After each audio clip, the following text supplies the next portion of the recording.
नमस्कार दोस्तों, सुलभ ज़िंदगी में आपका बहुत बहुत स्वागत है। आज की वीडियो में हम बात करेंगे आओ ज्योतिष सीखें चैप्टर 2 की, जिसमें मैं आपको 12 भावों के बारे में समझाने का प्रयत्न करूंगी। 12 भावों के बारे में आपको मैं संक्षेप में जानकारी दूंगी। तो सबसे पहले आप देखिए, मैंने एक चार्ट बनाया हुआ है जिसमें मैंने 12 भाव यानी कि कुंडली मैंने एक बनाई हुई है। सिंपल कुंडली है जिसमें सिर्फ 12 भाव बनाए हैं। मैंने उसमें ग्रह नहीं लिखा है, सिर्फ मैंने 12 भावों के नाम यानी कि मैंने नाम भी साथ में मेंशन किया और साथ में संख्या भी मेंशन की हुई है।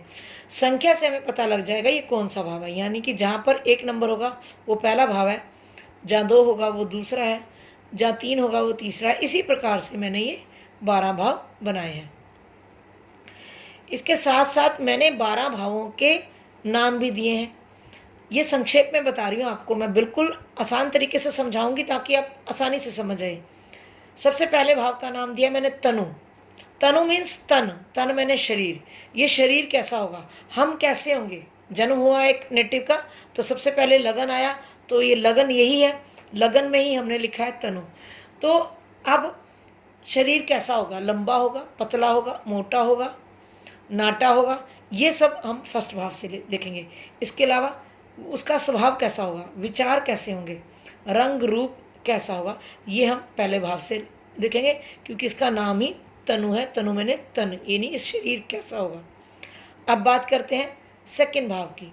सेकंड भाव मीन्स इसका नाम लिखा है धनु। धनु मतलब धन। सबसे पहले हम ये धन के लिए देखेंगे, हमें जो धन की प्राप्ति होगी या हमारा जो जुड़ा हुआ धन है, हमारी एफडीज हैं, जो हमारे अकाउंट में पैसे पड़े हैं, वो इसी भाव से आएंगे। इसके अलावा ये हमारा भाव परिवार भी है। यदि आपकी शादी होती है, शादी के बाद परिवार बनता है, तो वही हम दूसरे भाव से देखते हैं। अब उसके बाद हमारी वाणी भी इसी भाव से आएगी। हम जो वाणी बोल रहे हैं, कड़वी बोल रहे हैं, मीठी बोल रहे हैं, वो सब हम सेकंड भाव से देखेंगे। इसके अलावा ये हमारा राइट आई यानी कि दाईं आँख भी हम इसी भाव से देखेंगे। इसके अलावा हमारी जो एजुकेशन है यहीं से स्टार्ट हो जाती है, यानी कि जो नर्सरी केजी होता है वो यहाँ पर स्टार्ट हो जाती है। इसके अलावा हमारा मुख भी यही है, जो हमने जन्म लिया, हमारा शरीर है ये, तो हमारा खाना कहाँ है, भोजन हमारा यहाँ है, तो यहाँ पर आपका मुंह है, यानी कि आप भोजन जो खा रहे हैं वो इसी भाव से है, यानी कि ये भाव आपका सस्टेनर भी है। उसके बाद हम बात करेंगे तीसरे भाव की। अब तीसरे भाव में यहाँ हमने लिखा है सहज। सहज का मीनिंग क्या है, वैसे ये भाव पराक्रम का है, वीरता का है, एफर्ट्स का है, छोटे भाई बहनों का है। तो मेन मुख्य कारण ये छोटे भाई बहनों का है। छोटे भाई बहन, जब हम अपने भाई बहनों के साथ, जब हम छोटे होते थे, तो हम अपने भाई बहनों के साथ जब हम खेलते हैं, या अपने परिवार के साथ, हम अपने फ्रेंड्स के साथ हम होते हैं, तो हम कितना कंफर्टेबल महसूस करते हैं। यानी कि अपनी एज के साथ, अपनी इक्वल एज के साथ होते हैं, तो हम बहुत ही कंफर्टेबल महसूस करते हैं। तो यहाँ पर भी जहाँ तक अपने भाइयों के साथ या बहनों के साथ वो बड़ा कंफर्टेबल होता है, सहज होता है, इसलिए इसका नाम सहज रखा गया है। तो ये वाला जो भाव है किसका है, छोटे भाई बहनों का है, वीरता का है, पराक्रम का है, और हमारी छोटी प्राइमरी एजुकेशन का भी है। इसके अलावा हमारा गला, जो हमारा थ्रोट है, हमारा वोकल, वो यहाँ, वाणी हमारी यहाँ है, परंतु हमारा गला वोकल यहाँ है। इसके अलावा हमारी राइट आर्म यानी कि दाईं भुजा भी हमारी इसी भाव में है। अब बात करते हैं चौथे भाव की। चौथे भाव का नाम है मातृसुख। मातृसुख यानी कि माँ, हमारी माँ का सुख, सभी प्रकार के सुख और माँ इसी भाव से आएगी। इसके अलावा हमारा मन, हमारी कल्पना, मातृभूमि, हमारे वाहन का सुख, हमें घर का सुख, सभी प्रकार के सुख हमारे यहाँ आएंगे। प्लस आपका जो ग्रेजुएशन तक, या आप +2 तक भी कह सकते हैं कि ग्रेजुएशन हम यहाँ से भी देखते हैं, और पोस्ट ग्रेजुएशन हम 9th भाव से देखते हैं। ये आप कह लीजिए कि 12th के बाद हम जो डिसाइड करते हैं, तो वो हमारा इसी 4th हाउस में आएगा कि हमें आगे कौन सी लाइन में जाना है, मेडिकल लाइन में जाना है, नॉन मेडिकल लाइन में जाना है। तो हमारा 4th और 5th दोनों भावों से हम कंबाइंड करके देखते हैं। अब बात करेंगे 5वें भाव की। तो 5वां भाव हमारा क्या है, ग्रेजुएशन तक 5वां भाव आएगा, मास्टर डिग्री हमारा ये आएगा। तो यहाँ पर सबसे पहले हायर एजुकेशन आ गया। इसके अलावा हमारा लव अफेयर का हाउस भी है, और उसके बाद मैंने नाम दिया पुत्र, यानी कि पुत्र, आपकी जो संतान है, प्रथम संतान, जो पहली संतान है वो यही आएगा। इसके अलावा टेक्निकल एजुकेशन, ये भी हम यहीं से देखेंगे। इसके अलावा लव अफेयर, वो भी इसी भाव से आएगा। और जो हमारे माता का परिवार है, क्योंकि हमारा ये परिवार हुआ तो ये माँ है, तो माँ का परिवार भी ये वाला भाव हुआ।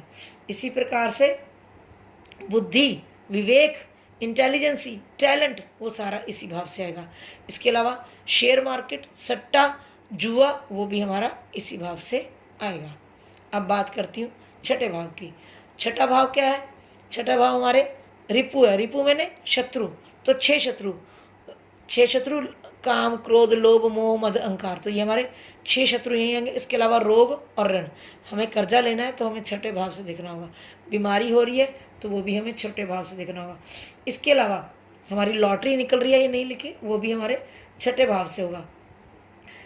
उसके अलावा दुख, कष्ट, वो भी इसी भाव से आएंगे। विवाद, जो झगड़े होते हैं कोर्ट कचहरी में, वो भी इसी भाव से आएंगे। इसके अलावा नौकरी, वो भी हमारी इसी भाव से आएगी। अब बात करती हूँ सातवें भाव की। सातवें का नाम लिखा है दारा। दारा मैंने होता है पत्नी। अब पति के लिए ये भाव पत्नी का है और पत्नी के लिए ये भाव पति का है। इसके अलावा डेली इनकम का भाव है ये। इसके अलावा पार्टनरशिप का भी ये भाव है। अब बात करती हूँ आठवां भाव की। आठवां भाव आयु। हम कुछ लोग इसे मृत्यु का भाव कहते हैं, परंतु मैं इसे मृत्यु का भाव नहीं कहती हूँ, क्योंकि मृत्यु ये वाला भाव नहीं है। यहाँ पर मृत्यु का कारण है आपने जीवन, लाइफ आपने कितनी स्पेंड करनी है, 80 साल, 70 साल, 90 साल, वो हमारी इस भाव से आएगी। इसके अलावा ये भाव दुख, कष्ट, पीड़ा, धोखा, ये सारा यही भाव है। इसके अलावा अनअर्न्ड मनी भी इसी भाव से देखते हैं। रहस्यमयी, जो चीज़ें रहस्य हैं जिन चीज़ों का, यानी कि रिसर्च है, वो भी हम इसी भाव से देखते हैं। अब बात करते हैं हम नौवें भाव की। नौवां मीन्स धर्म और गुरु। गुरु मैंने इसलिए यहाँ पर इसलिए लिखा है क्योंकि ये बृहस्पति देव का भाव है, तो गुरु भी हम कह सकते हैं। ये धर्म और गुरु। इसके अलावा ज्ञान, वो भी हमारा इसी भाव से आएगा। इसके अलावा हमारे जो पूर्वज हैं, जो हमारे पितर हैं, वो यहीं से है। पिता भी हम कुछ ग्रंथों में हम इसे पिता 9th हाउस को बोलते हैं, कुछ में 10th, परंतु मैं यहाँ पर कहूँगी जो हमारा बायोलॉजिकल फादर है वो 9th हाउस है।